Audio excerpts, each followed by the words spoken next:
those are some frequently asked questions about homeschooling. Hello everyone, welcome back to my channel. Today I'm gonna be sharing with you some possible questions that I've gathered and a few answers na hindi naman galing sa akin lang din. I know there are some of you out there who is more knowledgeable with this kind of things. And if it's not a waste of time, feel free to leave a comment and share your tips with us. And if you haven't subscribed yet, make sure to click the subscribe button.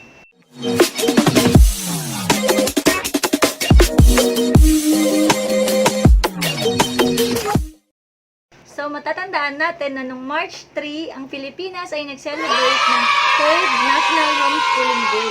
Yes, 3 years na nga. Makikita natin dito sa screen, let me share with you, press release last March 3, 2017. In support for the Filipino homeschooling community, Senator Francis Kiko Pangilinan has filed Resolution number 308 expressing the Senate's full support in the celebration of the 1st National Homeschooling Day last March 3, 2017. Kaya naman, last March 3, 2020, ito lang kamakailan lang, ay ika 3 years na nga ng homeschooling days. And let me read some of his messages about homeschooling. Ano nga bang benefit nito?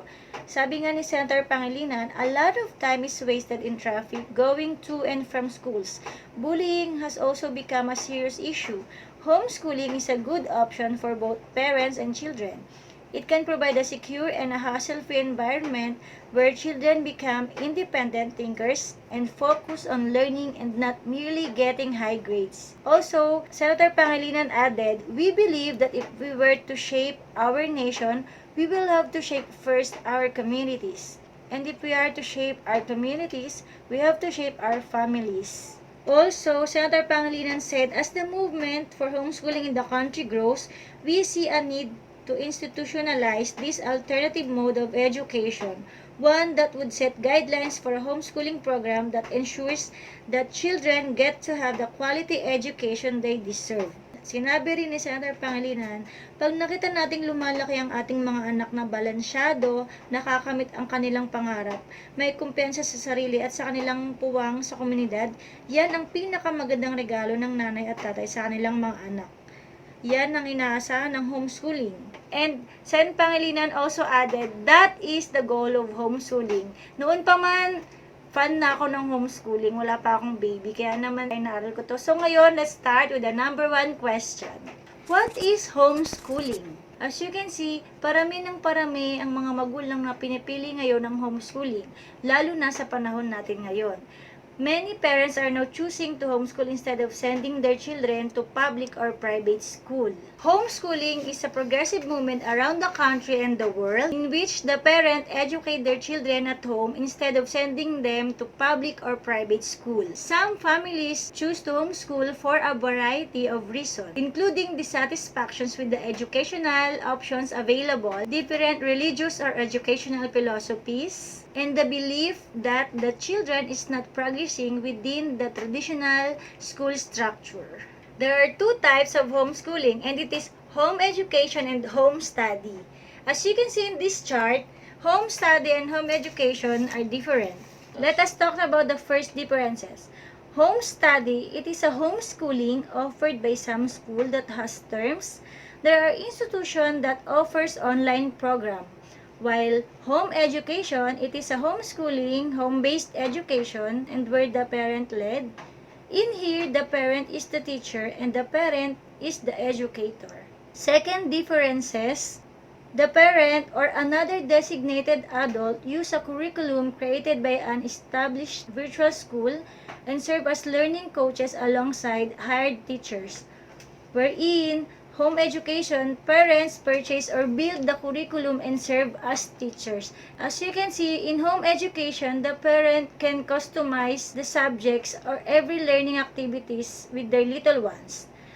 Third, in home study, public online schools do not allow religion to drive their curriculum, while in home education, faith-based learning can be incorporated.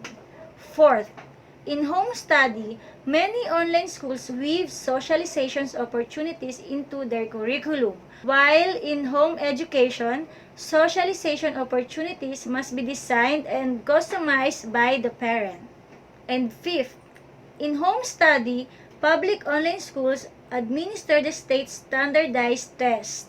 While home education, some states require assessment for homeschool student, while some do not. Again, home education and home study are different. When we say home study, the parent, guardian, or teacher follow a curriculum and is linked within a school. This is applicable to those who are willing to pay to any institution that offers online program. Whereas home education is an open curriculum and is more independent. In here, the parent can customize all the learning activities. However, they must follow the guidelines provided by the Department of Education. It is not necessary for a parent or guardian to be a college graduate. But there are some requirements that must be complied, such as, first, you should know your state's legal requirements and complied with them. Second, locate activities and that is nearby homeschoolers so you could get ideas and more informations. Third, explore available homeschooling method such as here in the Philippines, meron tayong DepEd.tambayan. Yun yung website ni Department of Education. And meron din silang Facebook page, yun yung si commons.ph. Try to visit that. Meron silang mga available learning materials and curriculum para sa inyong anak. Fourth, find your learning resources. Kagaya ng mga nasabi kong website, pwede kayong humingi ng mga available learning materials and guidelines sa kanila. Fifth, attend book fairs, conferences, and events. With this kind of things, nadadagdagan yung mga kaalaman natin tungkol sa pagtuturo at paggabay sa ating mga anak. And sixth, incorporate your support network. With this, makikipag-comply na tayo sa Department of Education. In a way, parent or guardian should undergo a series of studies, trainings, and seminar to become a credible teacher for his or her own child. Again, the choice between home study and home education is still based on your status, lifestyle, and capabilities. So now, let's move forward for the next question. When to homeschool my little one and what should I teach? This time, let me show you my structured and personalized chart. I've made this chart kasi ang dami nagtatanong sa akin ever since of how I raise my child, what kind of approach I have with her. Again, all is not a self-based. Lahat naman natutunan ko lang din through searching, sa pagtatanong. So ngayon, nagsishare lang din ako. Kagaya nila na na-inspire ako, gusto ko rin maka-inspire ng kagaya mo na nakikinig sa akin ngayon. So let's go to chart. As you can see in this chart, we have 3 columns. The first is 0 to 1 year old, second 1 to 2 years old, and the third is 2 to 3 years old. Okay, first is sign language. So, tinuruan ko siya mag-sign language kasi nga, yung mga bata, hindi pa marunong magsalita. Mas madali kasing ma-adapt ng mga bata yung sign language. Lalo na kapag may gusto silang gawin. Kagaya na gusto niyang kumain, gusto niyang mag-CR, gusto niyang magwiwi. Sa sign language lang niya yun, maiintindihan mo na kung ano yung gusto nilang sabihin o gawin. Next is the baby rhymes. Inintroduce ko sa kanya yung baby rhymes kasi mas madaling ma-memorize o makuha ng bata ang mga words through singing. So, na-improve yung vocabulary nila through singing. Next, we introduce a little vocabulary sa kanya. Mga basic vocabulary lang. Kagaya ng mommy, daddy, mama, papa, yes or no, or stop, something like that. Then, nag-introduce na rin tayo sa kanya ng numbers, 1 to 10. So, basically, as early as 1 year old, marunong na siyang magbilang ng 1 to 10. Next is, little by little, inintroduce natin sa kanya ang pananalangin sa Diyos. So, this time, I introduced to her my faith and belief na siyang foundation ng mabuting ugali. Next column, 1 to 2 years old. Ayan, inumpisan ko nang introduce sa kanya different kinds of colors. And, in-improve natin ng from baby rhymes to nursery rhymes. And of course, as early as 1 to 2 years old, in-introduce ko na sa kanya yung alphabet song and its sounds.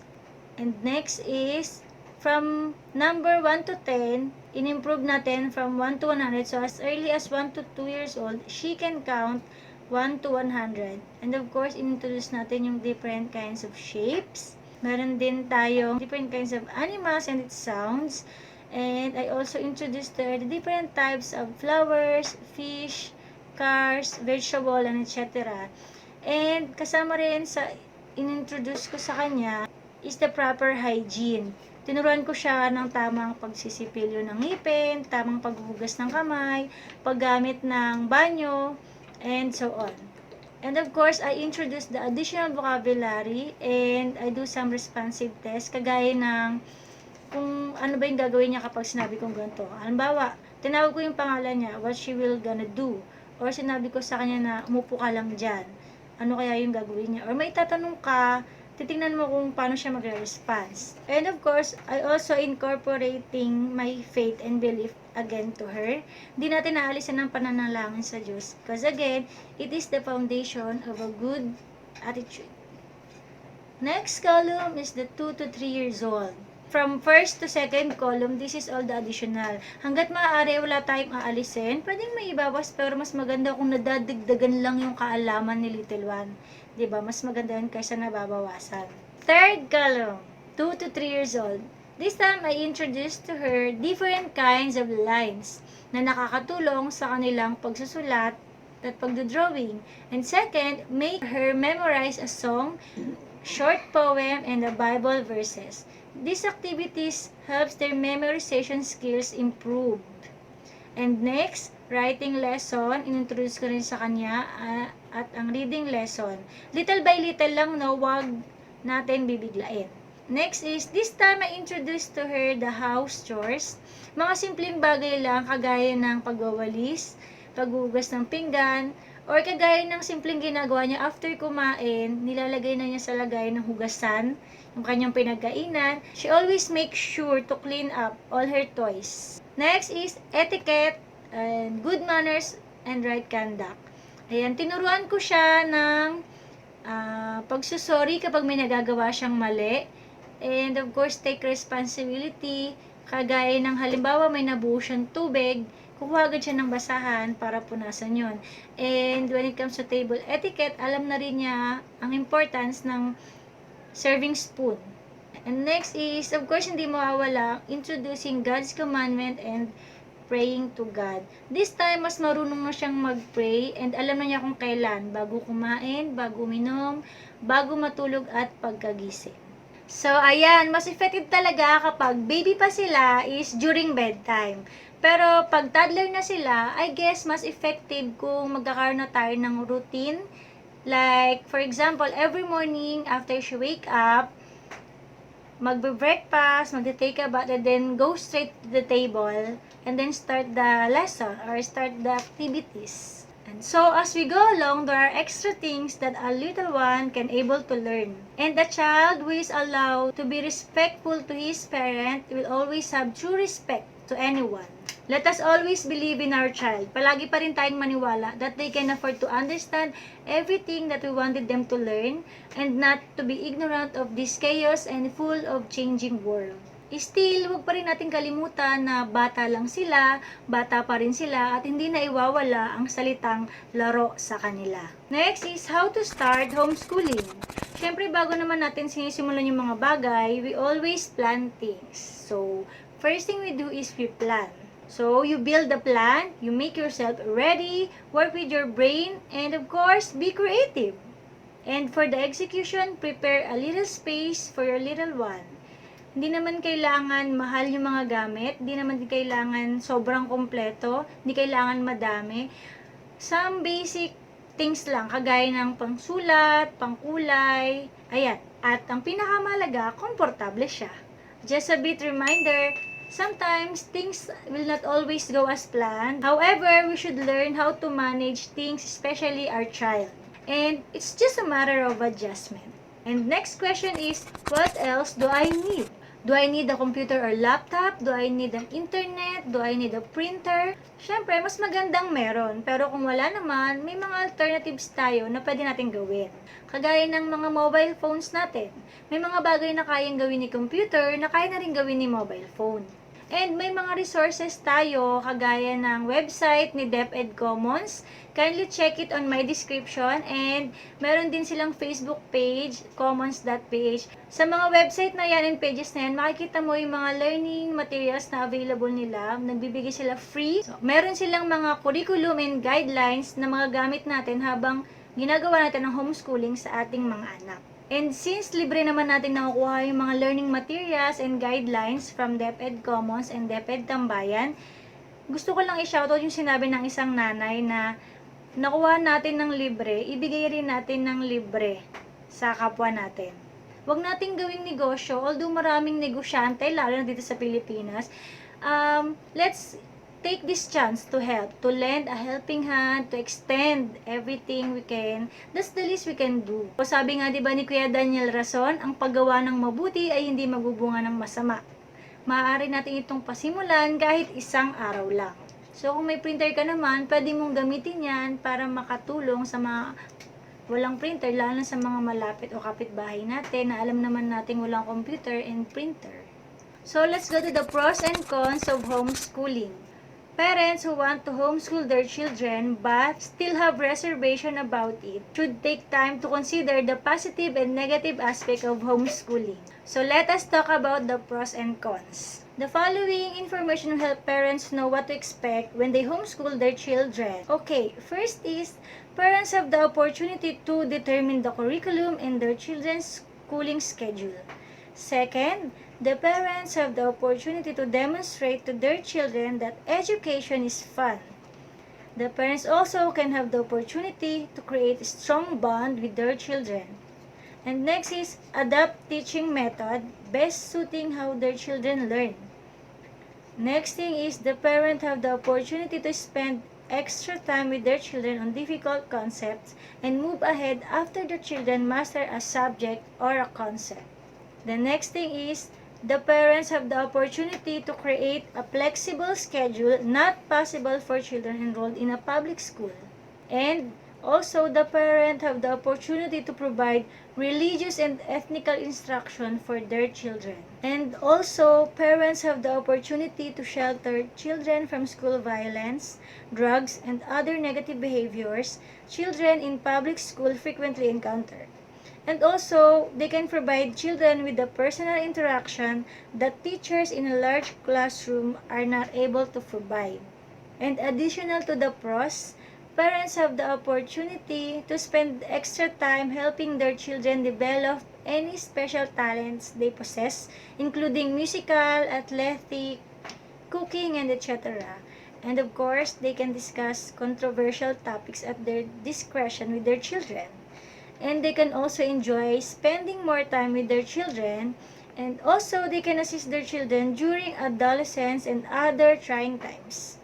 And parents have the opportunity to draw closer to their spouse as they homeschool their children together. And lastly, they take children on vacation when public school is still in session.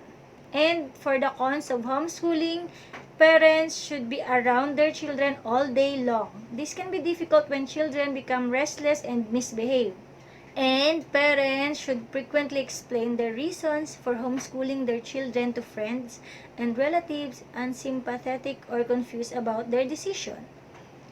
Also, parents sustain anger and remain patient when children struggle with learning. Next, effectively handle the difficulties of moving at a slower pace than public school instruction. Next, parents should spend large amount of money on books and other learning materials. And next, parents should constantly adapt to be effective teachers. And also, parents should constantly motivate their children. Next, parents should speak with other people homeschooling their children to get ideas about solving difficult problems if they are unsure about the best course of action.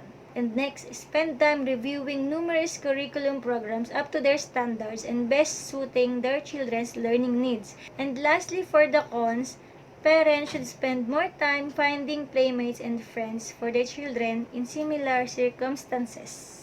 Although there are many other benefits and disadvantages associated with homeschooling, the aforementioned information provides you with an idea of what to expect as a homeschooling parent. Homeschooling can be very stressful, but it is also a bit rewarding. However, homeschooling is not for every parent. Kagaya nga nung sinabi ko kanina, it's all up to you. You still have the choice. So, mahalaga naman is we all put love to whatever you do, especially if it is for our child.